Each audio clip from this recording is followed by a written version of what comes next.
Am 30. Januar war der letzte Tag, an dem ich hören konnte. Am nächsten Morgen wachte ich auf und war auf beiden Ohren taub. Ich hörte nichts mehr.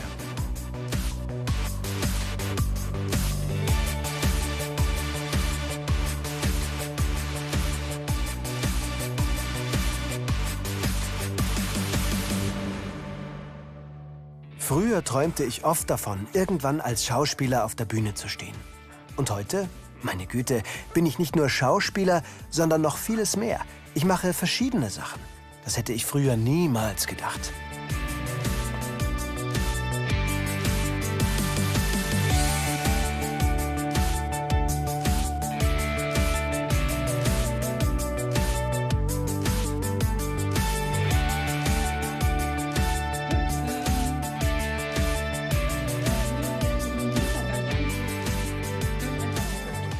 Ich war Gebärdensprachdozent und versuchte es damit, aber ich merkte, ich schaffe das nicht.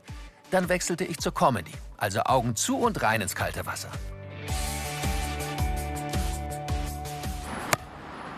Hallo und willkommen zu Klappe ab. Ich möchte heute 3 Künstler vorstellen, die mit ihrer Performance ein großes taubes und hörendes Publikum begeistern. Es geht um Theater, Tanz und Comedy. Auch hier im Friedrichstadtpalast in Berlin, der größten Showbühne der Welt, ist ein tauber Künstler mit dabei. Bevor wir da reinschauen, gehen wir zuerst zu demjenigen, der auf der Bühne Comedy in Gebärdensprache präsentiert. Hallo, ich bin Okan Sese. Ich bin halb Deutsch, halb Türke, aber ganz schwul. Und, na klar, ich bin taub. Oder habt ihr gedacht, ich werde hier für euch singen? Nein, ich bin Komiker. Ja, genau. Also, ich bin Okan Sese und habe als Künstler bisher verschiedene Sachen gemacht. Mein Schwerpunkt ist im Moment Comedy. Moment mal, da ist doch was an deiner Nase. Ich helfe dir mal. Ah, die beiden Polizisten nehmen mich fest. In dem Moment war ich sprachlos.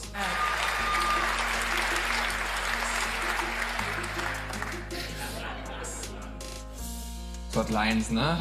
Ja, aber das Stöhnen in Gebärdensprache übersetzt zu sehen, ist so geil.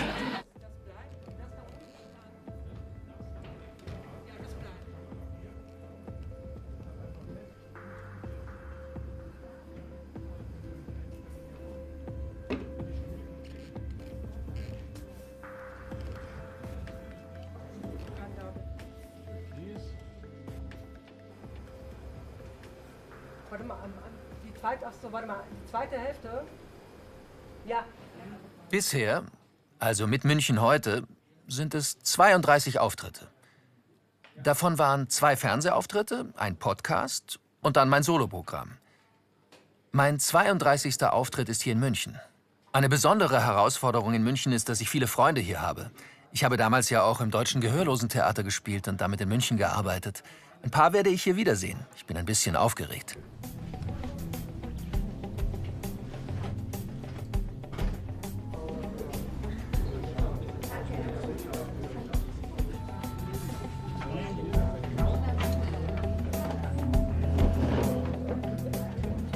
Das ist halt von Mime oder es ist ein tauber Architekt, der mir einen Wintergarten verkaufen will.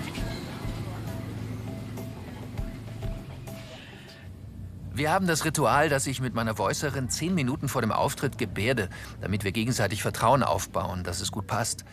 Sie muss sich stimmlich gut anpassen und ich mich ihr. Da geht es viel um den Vertrauensaufbau. Das machen wir jedes Mal 10 Minuten vor der Show so. Passt das, sind wir ein bisschen locker und lustig. Dann kann es losgehen. Ja, hier sind so viele Leute, Kamera. Ja. Leute, ich würde euch jetzt gerne ein bisschen kennenlernen. Hier kommt Okan Sese. Also Leute, normalerweise bezahlt man Dolmetschende pro Stunde. Ich mache das anders. Ich bezahle Gisa pro Lacher. Ja, aber nicht, wenn nur eine Person lacht. Ich zahle nur für Lacher, die ich auch hören kann. Ja. Ja, das heißt, wenn ihr heute nicht viel lacht, ist das nicht so schlimm. Ja, da bleibt mehr für mich. Ja, also eure Redewendungen, habe ich ja schon gesagt, aber nochmal mit Nachdruck, die machen für uns überhaupt keinen Sinn. Ich habe mir noch eine mitgebracht. Ich war auf Klassenfahrt in Rendsburg. Ne? Da hat unser Klassenlehrer direkt gesagt, es lohnt sich nicht, sich heimlich rauszuschleichen, weil hier werden nachts die Bürgersteige hochgeklappt. Und ich dachte, wow, Rendsburg, so eine kleine Stadt, hochtechnologisiert. Ja, wir waren enttäuscht. Müsst ihr euch mal vorstellen, 20 gehörlose SchülerInnen, die eine halbe Stunde auf den Bürgersteig gucken, ja?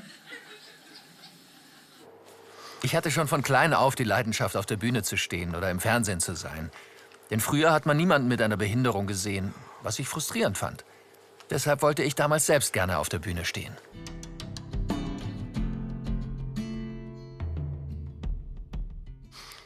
Ich war im Schultheater, im Deutschen Gehörlosentheater, habe dann verschiedene künstlerische Sachen gemacht, wie Poesie, Musik, Verschiedenes.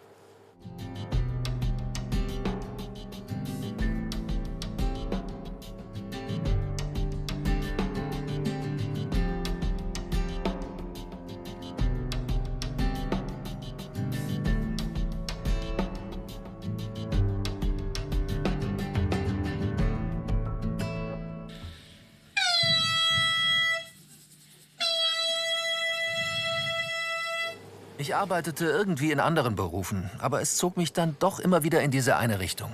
Das musste es sein. Ich war vorher Gebärdensprachdozent und habe es damit versucht. Aber ich merkte, ich schaffe das einfach nicht. Ein bisschen machte ich schon Comedy, aber das reichte nicht. Ich habe das Künstlerische im Blut. Mit Kunst wollte ich auch arbeiten, zumindest teilweise. Dann wechselte ich in den Bereich Comedy. Also Augen zu und rein ins kalte Wasser. Das ist für mich im Moment wirklich der Sprung ins kalte Wasser. Da war vorher kein Austausch, kein Überlegen. Ich bin da rein und habe es doch geschafft. Und es läuft, ja. Ich würde mir jetzt mal die Schuhe umziehen, ne?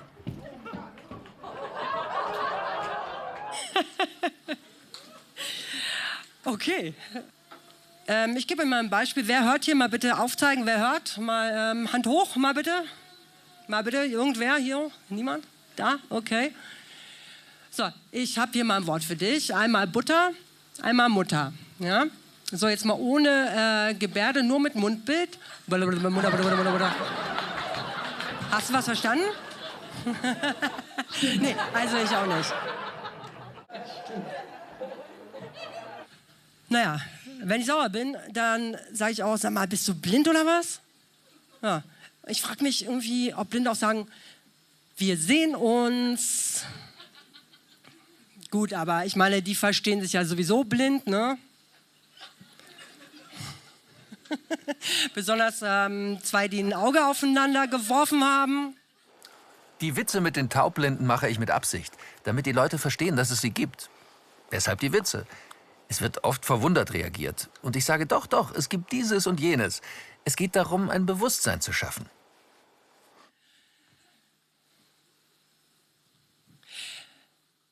So, viele hörenden Zuschauer denken jetzt wahrscheinlich, Gebärdensprache ist international. Nein, ist sie nicht. Obwohl, es gibt eine Gebärde, die kennt ihr vielleicht auch. Das ist diese hier. Alexanderplatz. Ja, in Berlin gebärden wir so Alexanderplatz. Ne, stimmt, wirklich. Ja, ist die Gebärde für Alexanderplatz. Ja, stimmt, ne? Ja. Na ey, wenn du mir nicht glaubst, dann geh mal nächstes Mal, wenn du zwei Gehörlose auf der Straße siehst und frag mal, wo ist denn der Alexanderplatz? Ja, ich bin ein bisschen höher, ne? Ja, perfekt. So, ich bin gespannt aufs Ergebnis, ja. Sag mir Bescheid, wie es lief, bitte. Viele hörende Zuschauer denken oft, vor allem Hörende, dass vieles nicht wahr ist. Doch, die Sachen sind wahr. Wie oft entstehen Missverständnisse bei uns? Viele halten das für erfunden, aber die sind wirklich wahr. Die Tauben können bei diesen Sachen oft schmunzeln und lachen, weil sie die peinlichen Momente kennen und schon erlebt haben. Ansonsten mache ich keine Witze oder sage etwas Abfälliges über Menschen, die eher unten stehen, der Solidarität wegen. Ich nehme die Leute von oben, die Bessergestellten, auf die Schippe. Und manchmal nehmen wir uns beide auch gegenseitig auf der Bühne auf die Schippe. Das erste, Taube sind dumm. Stimmt nicht? Ne? Ich hatte immer nur gute Noten, ne? Außer in Musik, ja.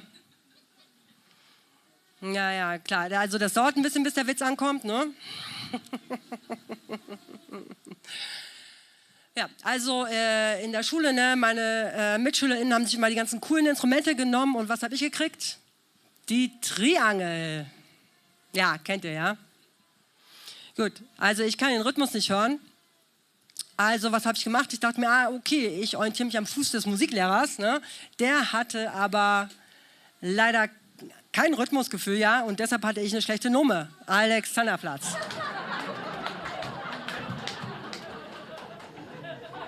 Vielen Dank, Applaus für Gisa. Danke, danke, danke, danke, danke, danke, danke. So, Leute, und jetzt einen großen Applaus für Okan Sese.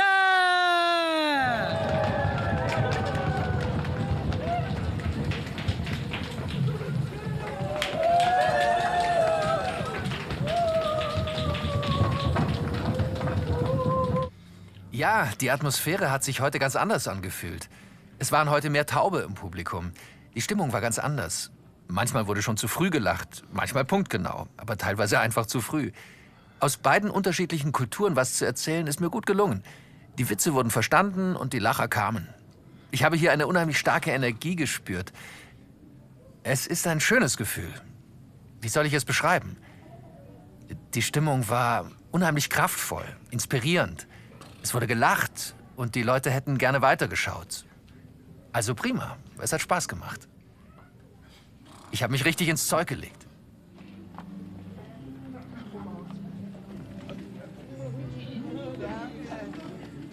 Es hat mir gut gefallen. Endlich ist da ein tauber Comedian. Bisher gab es nur Hörende mit ihren typischen Witzen und Sprüchen. Okan ist aber ganz nah bei den Tauben. Perfekt. Ich war vorher etwas unsicher, weil ich schon Ausschnitte gesehen habe. Die Witze hätten möglicherweise eher auf Hörende zugeschnitten sein können. Aber nein, wow, die Witze waren sowohl für Hörende als auch für Gehörlose. Ich habe viel gelacht. Ich bin begeistert. Ich liebe Humor. Ich brauche das Lachen. Mit seinem Auftritt tun mir jetzt wirklich die Wangen weh. Inklusiv? Soll das wirklich inklusiv gehen, habe ich mich gefragt. Ich war unsicher, ob das sinnvoll ist und so weiter. Oft wurde gesagt, beide Welten zusammenzubringen, das passt nicht. Hier die eine und dort die andere. Das hat sich bei mir so festgesetzt. Dann habe ich doch versucht, das zu öffnen und mich inklusiv aufzustellen. Ich habe es probiert, beide Welten zusammenzubringen. Auch sprachlich, mit Gebärdensprache und Lautsprache. Daran habe ich lange gearbeitet. Und es klappt. Ich glaube, dass es jetzt gezündet hat. Und der Funke überspringt.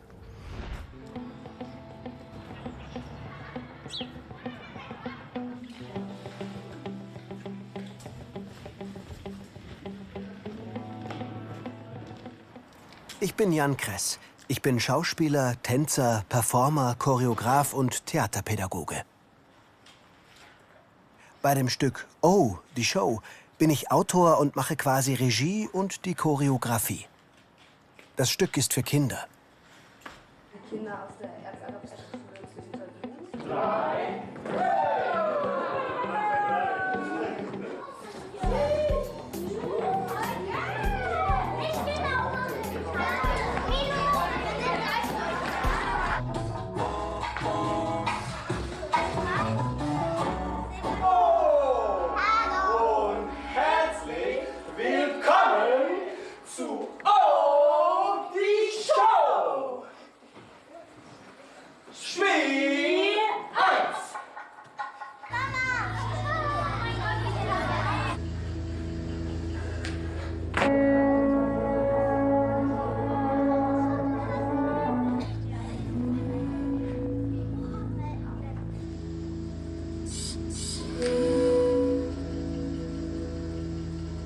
Die beiden anderen Personen sind hörend und mit mir als Gehörlosen haben wir das Stück gemeinsam geschrieben, die Ideen für das Konzept entwickelt und die Choreografie.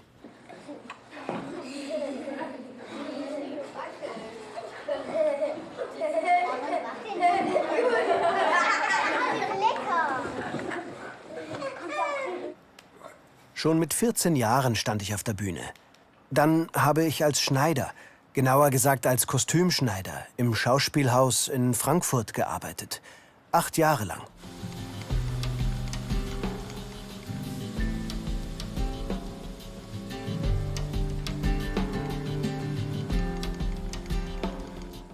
Ich sah immer wieder die Schauspielenden auf der Bühne. Ich kleidete sie mit Kostümen ein. Dabei merkte ich, dass ich auch selber auf der Bühne spielen will. Nach vielen Jahren und Umwegen wurde ich schließlich Teil der Gehörlosen-Community. Dort gab es auch Theaterangebote und ich fing an.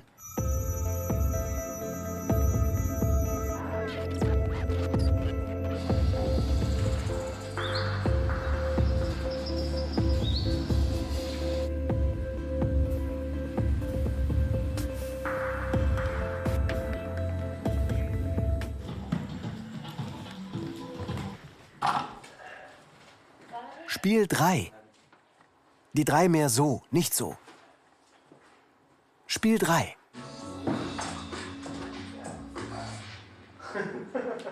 Hörende denken oft, dass sie es selber in die Hand nehmen müssen und machen Veranstaltungen gebärdensprachlich, indem sie Dolmetschende dazu holen. So nicht, sondern auf Augenhöhe. Man sollte taube Menschen um Rat bitten, ihre Perspektive mit einbinden und sich austauschen, um so zusammenzuarbeiten.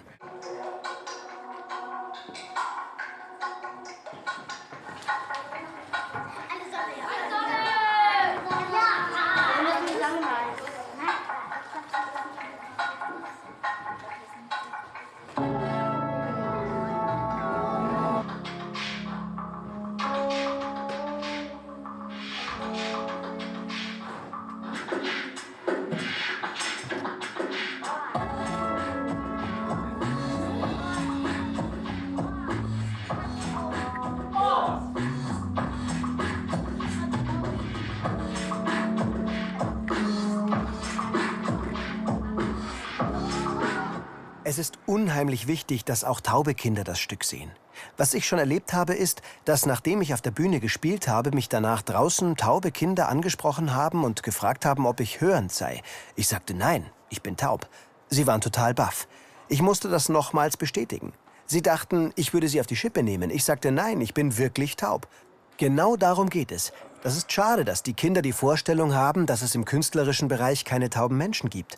Das stimmt aber nicht. Ich bin einer davon. Es ist wichtig, auch Vorbild zu sein.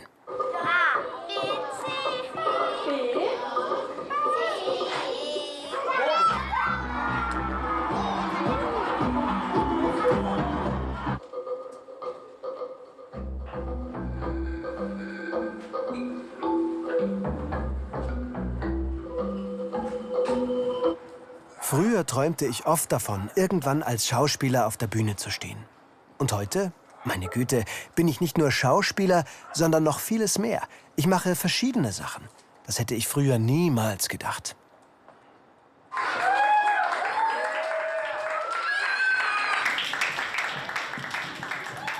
Das war sehr spannend. Und auf einmal war ich ganz erschrocken, weil die Musik so laut war. Das war wie ein Schock.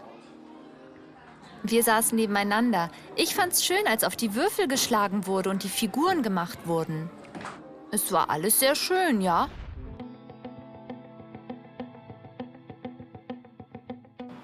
Ich bin Hörn Cebuado und komme aus London. Ich bin Tänzer und Schauspieler im Friedrichstadtpalast in der Show Falling in Love auf der größten Showbühne der Welt.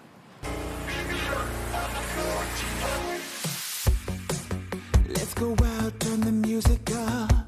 Set it off, we got the Diamond Club. Yeah, we know how to celebrate.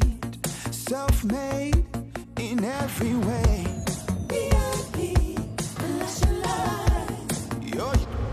Ich mache Dehnübungen. Es ist wichtig, meinen Körper zu dehnen, um Verletzungen vorzubeugen.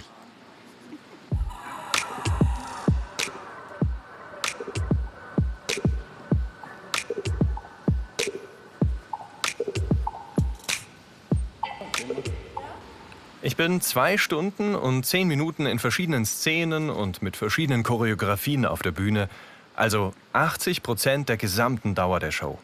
Deshalb ist es wichtig, die vielen Abläufe genau im Kopf zu haben.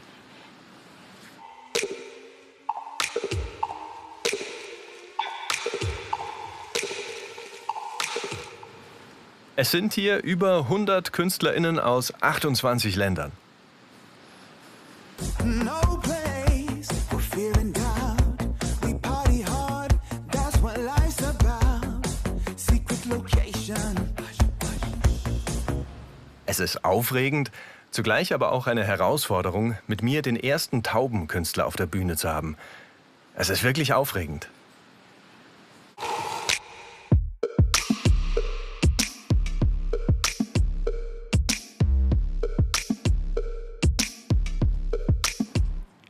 Ich kann mich daran erinnern, als ich 10 Jahre alt war. Ich wurde auf den Philippinen geboren und konnte damals normal hören. Meine Leidenschaft für das Tanzen entdeckte ich, als ich Tänzern auf der Straße zuschaute. Ich wollte das auch unbedingt machen. Am 30. Januar war der letzte Tag, an dem ich hören konnte. Am nächsten Morgen wachte ich auf und war auf beiden Ohren taub. Ich hörte nichts mehr.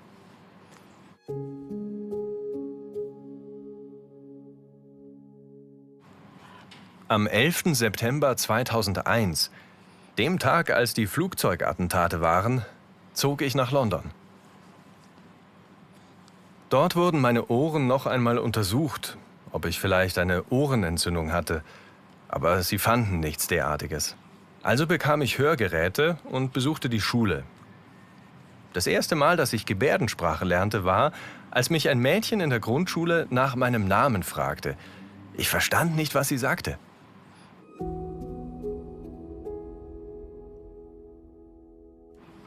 Als ich damals noch hören konnte, war ich selbstsicher. Aber dieses Selbstvertrauen habe ich danach vollkommen verloren. Also musste ich mir das erst wieder erarbeiten. An der Highschool gab es einen Gebärdenchor. Das war der Moment, als ich das erste Mal wieder Selbstvertrauen bekam. Ich fand meine Leidenschaft und war motiviert, wieder etwas zu performen. Also besuchte ich die Universität, um Tanz zu studieren und schloss mit einem Second-Class-Degree ab.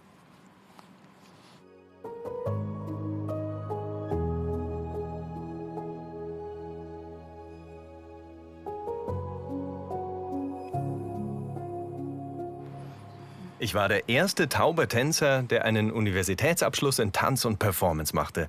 Es gab vorher niemanden. Ich war tatsächlich der Erste. Sowas gab es vorher noch nicht. Ich veränderte die Geschichte dieser Universität. Danach hatten taube Menschen einen besseren Zugang zu diesem Studium.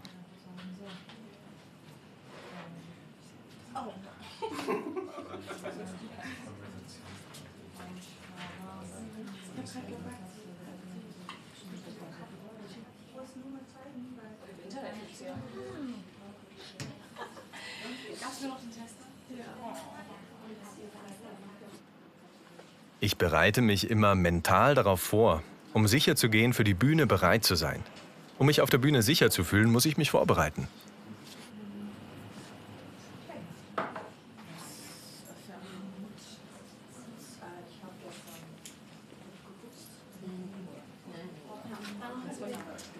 Die Figur, die ich spiele, ist Yu. Yu ist ein tauber Poet, den ich mit Gebärdensprache darstelle. Ich nutze meine eigenen Erfahrungen, um auf der Bühne das zu transportieren, was ich selber als tauber Mensch erfahren habe. Daher ist es wichtig, diese Figur authentisch darzustellen.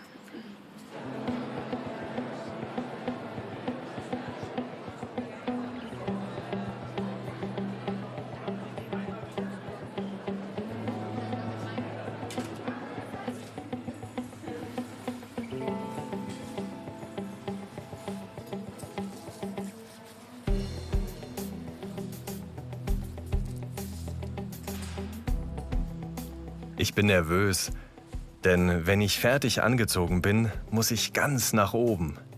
Und ich habe Höhenangst.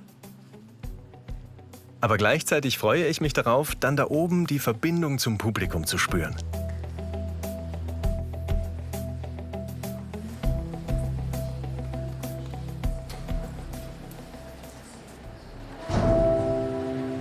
Dies ist die Geschichte von You und Me. Von dir und mir. You, ein junger Poet, der sich nach Liebe und Zuneigung sehnt. Seit seiner Geburt ist er gehörlos.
Ich habe das Gefühl, dass ich in meinem Leben so viel erreicht habe, obwohl ich erst 33 bin.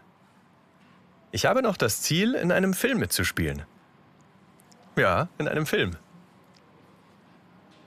Also Daumen drücken, dass es irgendwann klappt. Vielleicht in New York. Das ist ein großer Traum.